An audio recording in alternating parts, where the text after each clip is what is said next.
आज हम लोग बच्चा वेक्टर जो हमने पिछला क्लास में आपको बताया था, पढ़ाया था, उससे related application based question solve करेंगे। क्योंकि आपको एक बात पता होना चाहिए कि जब भी आप फिजिक्स में कोई टॉपिक पढ़ते हो और उसका अगर एप्लीकेशन बेस्ड न्यूमेरिकल्स नहीं करोगे तो आपको वो बहुत ज़्यादा फ्रूटफुल नहीं होगा। क्योंकि थ्योरी में आपको वो कंसेप्ट नहीं मिल पाएगा जो कंसेप्ट आपको एप्लीकेशन बेस्ड क्वेश्चंस या न्यूमेरिकल सॉल्व करने में मिलता है बच्चा। इसीलिए आपको क्या करना है, जितना क्वेश्चन आज हम बहुत आपके लिए 4-5 क्वेश्चन ही लेकर के आए हैं। पहले आपको ये क्वेश्चन को खुद से ट्राई करना है, अगर नहीं होता है तो फिर वीडियो को प्ले करना है। पहले क्वेश्चन जब हम यहाँ पे स्क्रीन में आएगा तो आपको वीडियो को पॉज करके रोकना है, फिर खुद से ट्राई करना है, फिर आपको सॉल्व मीन्स अगर नहीं हो रहा है तो फिर मेरे साथ वीडियो को प्ले करके देखना है। चलिए पहला क्वेश्चन आपके जो आप नोटबुक लेकर के बैठे हो उसमें सबसे पहले नोट करो और खुद से सॉल्व करने की कोशिश करो, ठीक है। चलो देखते हैं क्या बोलता है पहला क्वेश्चन। ये क्वेश्चन नंबर 1 है, ये क्वेश्चन नंबर 1 है। This is the question number 1। तो बोलता है a boy travels 10 meter due north and then 7 meter due east, find out the displacement of the boy. ये जितना भी क्वेश्चन है वेक्टर का क्वेश्चन है और आपको मैं एक गुरु मंत्र बताता हूँ क्वेश्चन को कैसे सॉल्व करना है, कोई भी न्यूमेरिकल्स को। सबसे पहले न्यूमेरिकल्स को कंप्लीट रीड करना है बच्चा। सबसे पहले ये क्वेश्चन को कंप्लीट रीड करना है और उसके बाद जो गिवन पैरामीटर है उसको लिखना है और उसको लिखने के बाद जो अननोन पैरामीटर्स है, जो अननोन क्वांटिटी यहाँ पूछ रहा है उसको लिखना है और उसके बाद जितना भी कंसेप्ट उस टॉपिक से रिलेटेड आपको आता है उसको आंख बंद करके सोचना है और उसके बाद उसका एप्लीकेशन को यहाँ पे यूज करके उस अननोन क्वांटिटी का वैल्यू फाइंड करना है। यही आपका एक गुरु मंत्र है जो कि आपको काम देगा, ठीक है। तो सबसे इजी क्वेश्चन से शुरू किया हूं कि आप लोग को एकदम दिमाग में कोई हैक्टिक ना हो।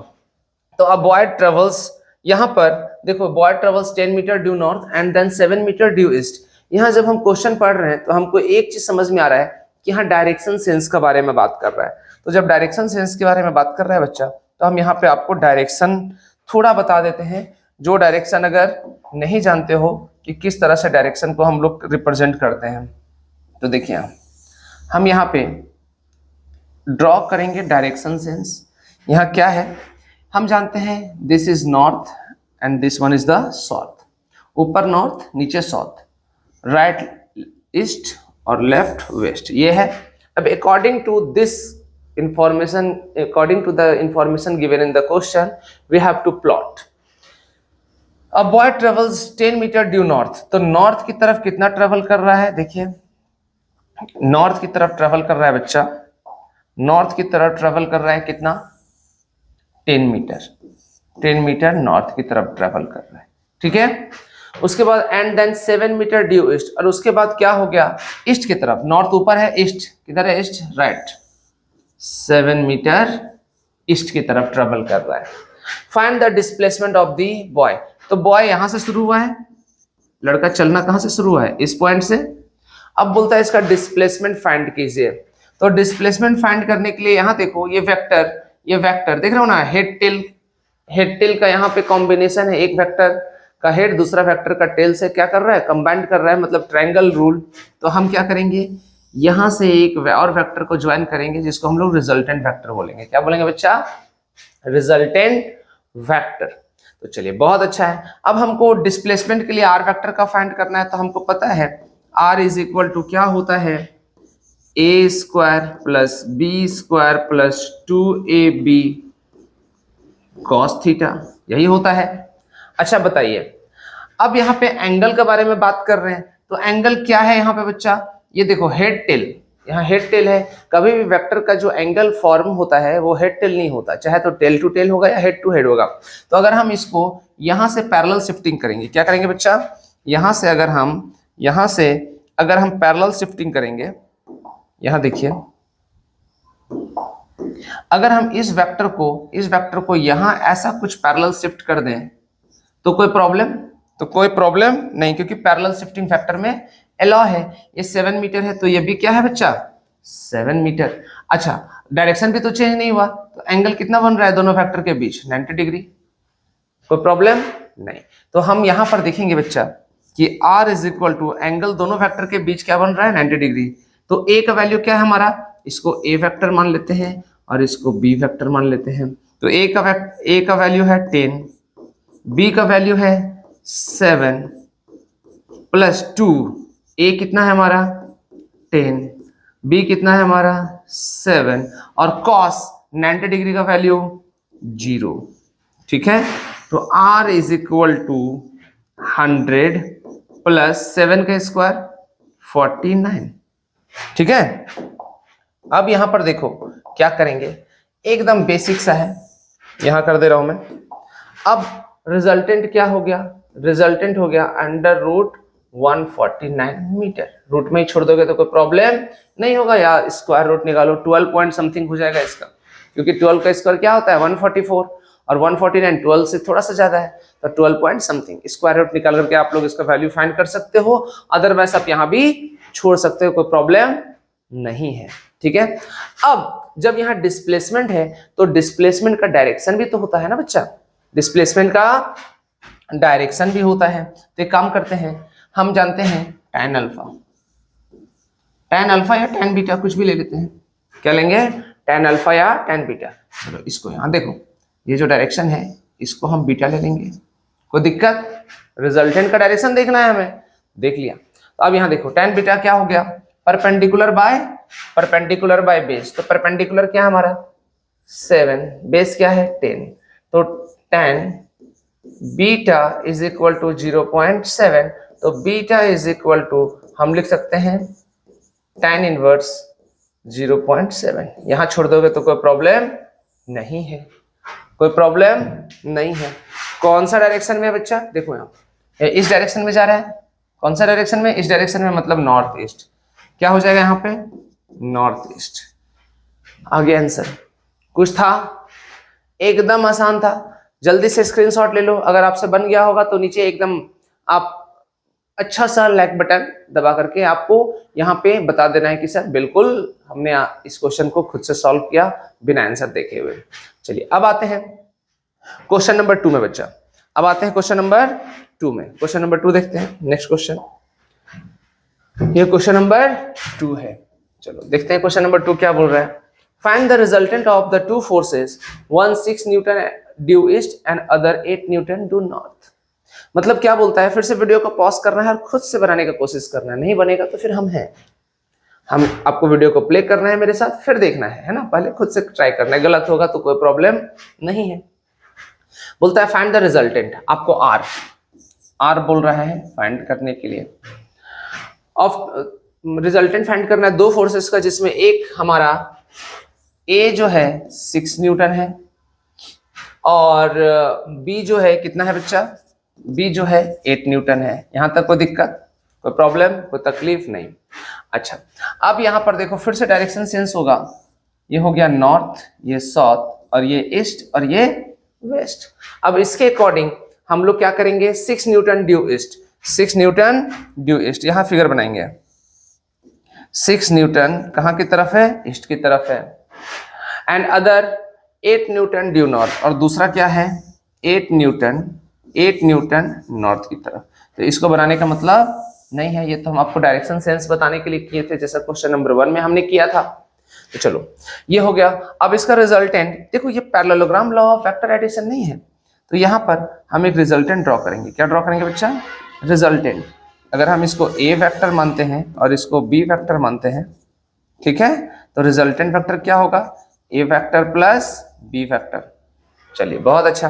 अब ये पैरेललोग्राम लॉ में शिफ्टिंग लॉ है ना, पैरेलल शिफ्टिंग लॉ है। अगर हम इसको इस बी वेक्टर को यहाँ ले आए इज इक्वल टू 8 न्यूटन, तो कोई प्रॉब्लम नहीं। अब ये फिर से ट्रायंगल लॉ बन गया, triangle law of vector addition बन गया। तो देखो चीजें कितना आसान हो जाता है। बस आपको क्या करना है, अगर आप इसका वेक्टर का बेसिक वीडियो नहीं देखे हो तो जरूर जाकर के बेसिक वीडियो देखो, तभी आपको फिर नीचे डिस्क्रिप्शन बॉक्स में लिंक मिल जाएगा, तब आपको समझने में आसानी होगा। अदरवाइज थोड़ा प्रॉब्लम होगा, क्योंकि ये एप्लीकेशन वाला क्वेश्चन है। अब हम फिर से जानते हैं बच्चा, आर हमें निकालना है। आर का फॉर्मूला क्या होता है, A square plus B square plus 2ab cos theta. तो R is equal to, A का वैल्यू क्या है हमारा, ए का वैल्यू है 6 न्यूटन, तो 6 का होल स्क्वायर प्लस बी का वैल्यू क्या है 8 का होल स्क्वायर प्लस 2, 6 इंटू 8। अच्छा अब देखो यहाँ पे एंगल कितना बन रहा है 90 डिग्री इंटू जीरो, तो r इज इक्वल टू 6 का स्क्वायर 36 प्लस 64 प्लस जीरो, तो r is equal to 36 plus 64 100, तो r इज इक्वल टू 10। कितना न्यूटन आ गया रिजल्टेंट? 10 न्यूटन आ गया। Find the resultant of the two forces. तो रिजल्टेंट फोर्स क्या हो गया बच्चा? 10 न्यूटन हो गया। टफ था कि आसान था? टफ था कि आसान था? बहुत आसान था। अगर हम इसका यहाँ पे एक एंगल कंसिडर करते हैं, क्या कंसिडर करेंगे? Angle beta. तो tan beta is equal to क्या होगा? tan beta is equal to perpendicular by base, तो 8 newton by 6 newton, cancel out. तो tan beta is equal to 8 by 6, ये 3 हो गया और ये 4 हो गया। तो देखिए यहाँ beta is equal to tan inverse 4 by 3 हो गया आंसर। कुछ था क्वेश्चन में जान था? बिल्कुल नहीं था। बस आपको क्या करना है, चीजों को रिलेट करना है, समझना है और फिर उसको एकदम बारीकी से बहुत कंसंट्रेशन के साथ सॉल्व कर देना है। ठीक है, जल्दी से स्क्रीनशॉट ले लीजिए, नोट करते जाइए कॉपी में। अब आते हैं नेक्स्ट क्वेश्चन है बच्चा, क्वेश्चन नंबर 3। क्वेश्चन नंबर 3 यहां देखो, तो ये क्वेश्चन नंबर 3 है। Calculate the angle between a 2 Newton force and a 3 Newton force so that their resultant is 4 Newton। बोलता है कि आपको एंगल फाइंड करना है किसके किसके बीच का? एक फोर्स है, ए फोर्स है 2 न्यूटन का, और बी जो फोर्स है वो कितना है? 3 न्यूटन का, और रिजल्टेंट फोर्स दिया हुआ है, कितना दिया हुआ है? 4 न्यूटन। अब आपको एंगल फाइंड करना है, थीटा फाइंड करना है। तो देखिए कितना आसान है, एकदम आसान, बहुत बेसिक क्वेश्चन दिया हूं। तो r इज इक्वल टू, अच्छा यहां पर हमको थीटा फाइंड करना है, तो आप r स्क्वायर लिख सकते हो, a square plus b square plus 2ab cos theta, यही फार्मूला होता है रिजल्टेंट का। अगर हम स्क्वायर्स को राइट हैंड साइड ट्रांसपोज कर दे, स्क्वायर रूट आ जाएगा। तो चीजें मेरा फिर से हमको स्क्वायर में लाना है, इसलिए हमने स्क्वायर रूट नहीं लिखा, कोई प्रॉब्लम नहीं होना चाहिए। चलो 4 का whole square is equal to a, value put करते जाओ, 2 का होल स्क्वायर प्लस 3 का whole square plus 2 into a कितना है हमारा? ए है हमारा बच्चा 2, बी कितना है? 3 इंटू कॉस थीटा। कोई प्रॉब्लम नहीं, सॉल्व करो। 16 is equal to 4 plus 9 plus 3 into 2 6 into 2 12 cos theta. कोई दिक्कत, प्रॉब्लम, तकलीफ नहीं होना चाहिए, नहीं होना चाहिए तो बिल्कुल नहीं होगा, चिंता नहीं करो। 1 मिनट, इसको सेलेक्ट कर देता हूं मैं। ओ हो कहाँ चला गया? अंडू करता हूं, अंडू अंडू अंडू, हाँ ठीक है। चलिए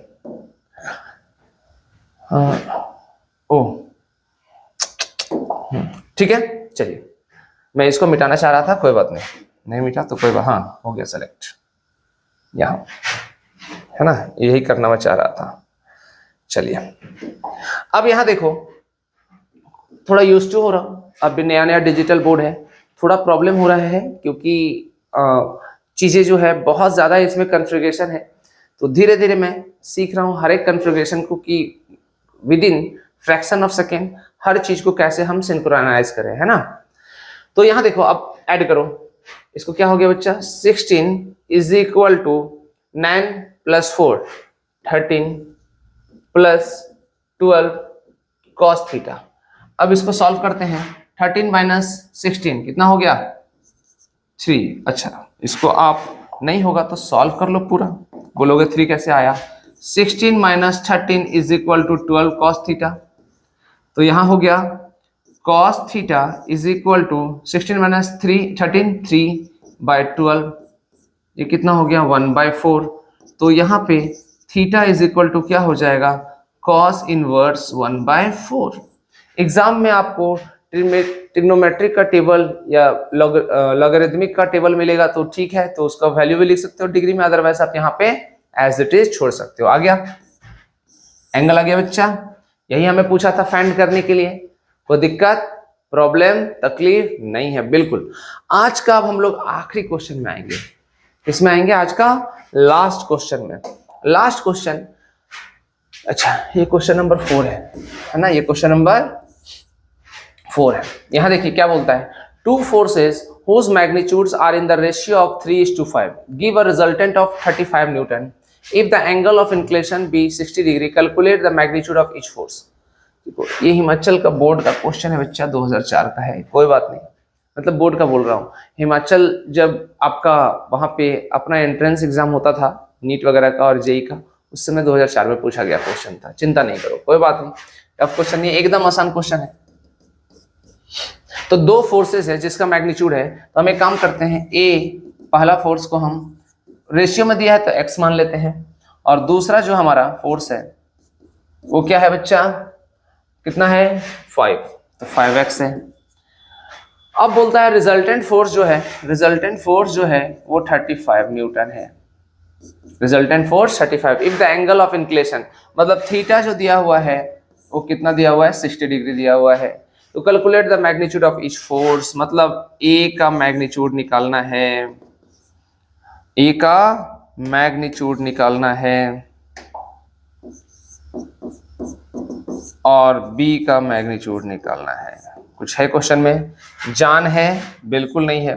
क्वेश्चन एकदम वीडियो को पॉज करो और खुद से बनाने का कोशिश करो, है ना।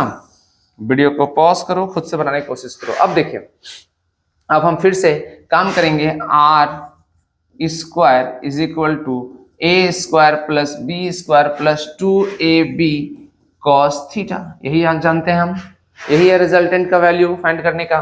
तो आर हमारा कितना है 35 का होल स्क्वायर।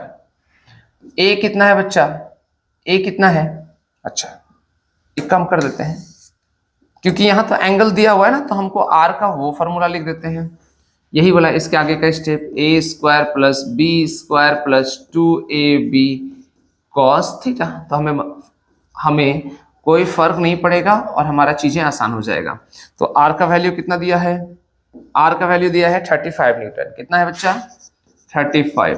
तो root under what is the a 3x का whole square, what is the b 5x का whole square, what is 2 into a into b into cos theta. चलो ए हमारा कितना है, ए हमारा है 3x, बी कितना है, बी हमारा 5x है, और कॉस का वैल्यू क्या दिया है 60 डिग्री, तो कॉस 60 डिग्री। चलिए सॉल्व करते हैं। 35 यहां देखो 3x का whole square 9x square plus 25x square plus 5 into 3 15, 15 into 2 30, x into x square into cos 60 degree का वैल्यू क्या हो जाएगा, कॉस 60 डिग्री का वैल्यू 1/2 कैंसिल आउट हो गया, ये 15 हो गया। तो 35 is equal to 25 plus 9 34, 34 plus 15 49x square. कितना हो गया बच्चा 49x स्क्वायर। तो 35 इज इक्वल टू 7x, तो x इज इक्वल टू 35/7। तो x का वैल्यू क्या हो गया, x का वैल्यू हो गया 5, x का वैल्यू 5 आ गया। देखो कितना आसान है। अब बताओ हमको मैग्नीट्यूड निकालना है, क्या निकालना है, यहां निकाल दे रहे हैं, a का मैग्नीट्यूड निकालना है। तो a का वैल्यू क्या है 3x, तो 3 इंटू 5 कितना हो गया बच्चा 35, कितना हो गया 35 न्यूटन। दूसरा क्या हो गया b जो है वो क्या है 5x, 5 इंटू 5 कितना हो गया, अच्छा ये तो 15 हो गया ना, 3 इंटू 5 15 हो गया। बोलोगे सर गलत आप लिख दिए, अरे भाई मिस्टेक हो जाता है, मिस्टेक हो जाता है। ये 25 न्यूटन आ गया आंसर। कुछ है जान है। आई होप सबको समझ आ गया होगा कि किस तरह से हमने जो फर्स्ट क्लास का वीडियो अपलोड किया था आपके लिए वेक्टर का, उससे रिलेटेड बेसिक क्वेश्चन हम लेकर के आए। नेक्स्ट क्लास में हम रेजोल्यूशन ऑफ वेक्टर, ठीक है, और XYZ कंपोनेंट ऑफ वेक्टर और यूनिट वेक्टर का क्लास लेकर के आएंगे, और उसके बाद हम उससे रिलेटेड जो एप्लीकेशन बेस्ड क्वेश्चन है वो भी लेकर के आएंगे बच्चा। इसके लिए क्या करना है, आपको वीडियो को लाइक करना है, सब्सक्राइब करना है, और जो भी प्रॉब्लम है वो नीचे कमेंट बॉक्स में कमेंट करके आपको बोलना है, तभी हम जान पाएंगे आपका प्रॉब्लम को। अदरवाइज आप प्रॉब्लम आपका जो है आप नहीं बताओगे तो हम कैसे जानेंगे? हम तो एक इंसान है ना भाई, भगवान तो नहीं है, खुदा तो नहीं है, अल्लाह तो नहीं है। ठीक है, कोई दिक्कत, प्रॉब्लम, तकलीफ नहीं। और बेल नोटिफिकेशन जरूर दबा देना। फिर मिलते हैं नेक्स्ट क्लास में, तब तक के लिए thank you, bye bye, take care.